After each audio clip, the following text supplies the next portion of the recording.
김은복 할아버지는 이른 아침이면 리어카를 끌고 집을 나섭니다. 손에 장갑을 끼고 마스크를 껴도 얼굴에 묻은 세월은 감출 수가 없습니다. 오늘도 허리 굽은 몸으로 버려진 박스와 종이, 캔을 주워 담습니다. 누가 보면 고물상이겠거니 하겠지만 이 리어카, 이 김은복 할아버지에겐 밥값이자 존재 증명입니다. 김은복 할아버지가 사는 집은 아들 집입니다. 평생을 안 해본 일 없이 열심히 살며 자식 셋을 키우고 모으고 아껴둔 돈을 모두 긁어 모아 장남에게 집을 사주고 지금은 장남 내외와 함께 살고 있습니다. 모든 재산을 장남에게만 주었다는 이유로 나머지 자식들은 김은복 할아버지에게 다시는 연락을 하지 않겠다며 발길을 끊은 지 오래입니다. 아들은 말이 없습니다. 회사에 다녀오면 묵묵히 밥을 먹고 방으로 들어갑니다. 김은복 할아버지에겐 무관심이며 눈길조차 주지 않습니다. 며느리는 늘 피곤한 표정입니다.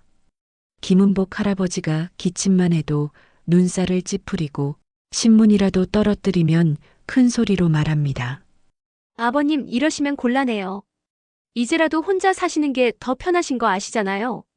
그래서 김은복 할아버지는 말을 아낍니다. 있어도 없는 척 배가 고파도 밥은커녕 먹다 남은 반찬에 손을 대는 것조차 눈치를 봅니다.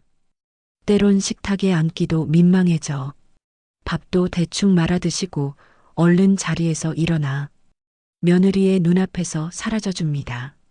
괜히 오래 앉아 있으면 또 눈치 주겠지. 그런 생각이 하루에도 몇 번씩 스쳐 지나갑니다.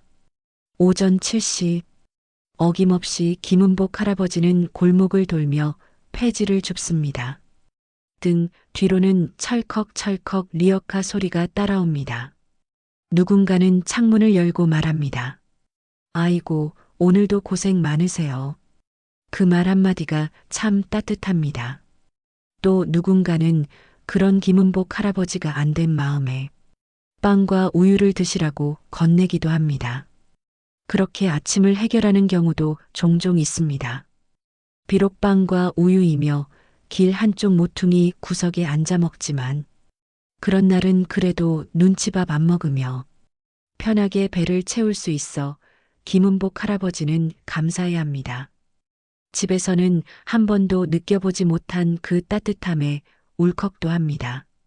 점심은 주로 집 근처 경로당에서 때웁니다. 경로당에선 이름 대신 아들 집에 사시는 김어르신이라고 불립니다. 언젠가 경로당 어르신 한 분이 조용히 물었습니다. 그렇게 눈치 보며 사는 거 서럽지 않으세요? 김은복 할아버지는 웃으며 말합니다. 서럽죠. 근데 거기 말고 갈 데가 없잖아요. 겉으로는 웃지만 마음속 한켠은 아주 시린 게 느껴집니다.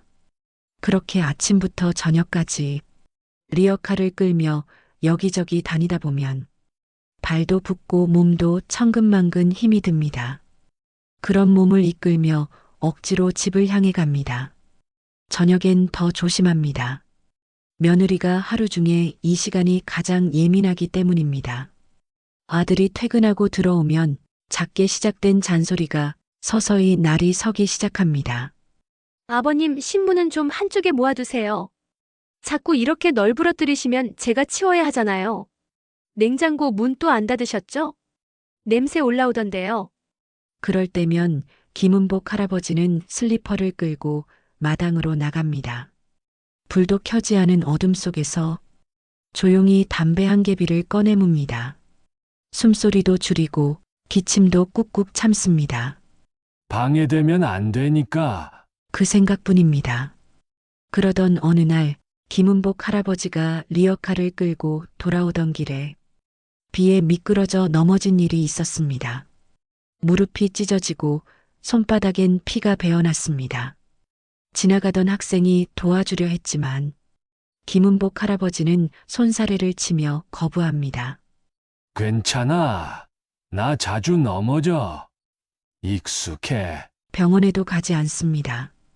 그저 상처에 연고를 바르고 소리 안 나게 절룩이며 방으로 들어갑니다. 며느리는 그날도 말했습니다.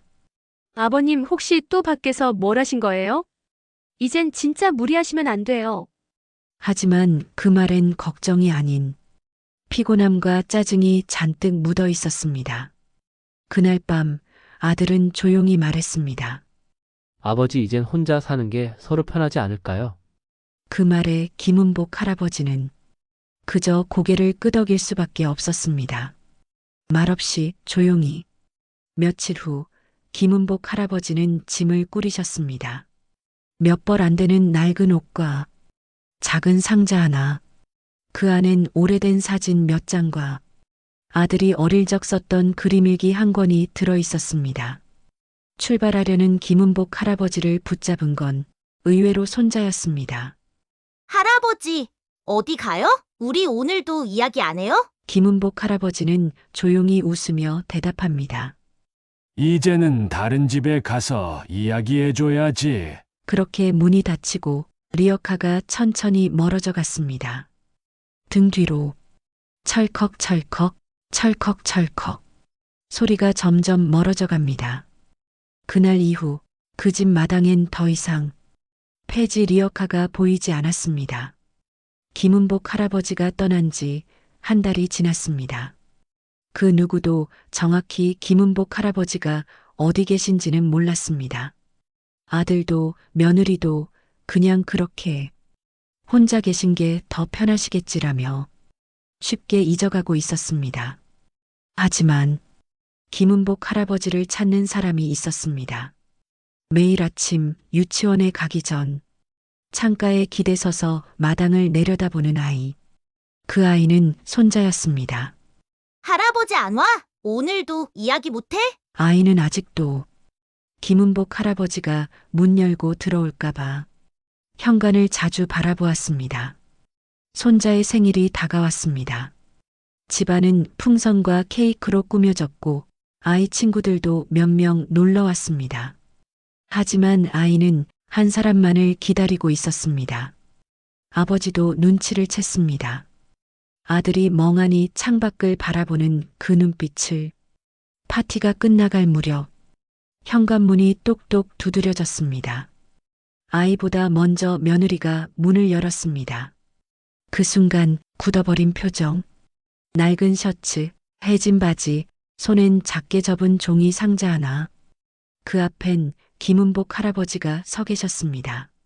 그냥 손자 얼굴 한번 보고 싶어서 생일이라고 들었거든. 이거 별건 아닌데 옛날에 내가 만든 이야기책인데 혹시 아직 좋아하나 해서. 며느리는 아무 말 없이 고개를 떨구었습니다.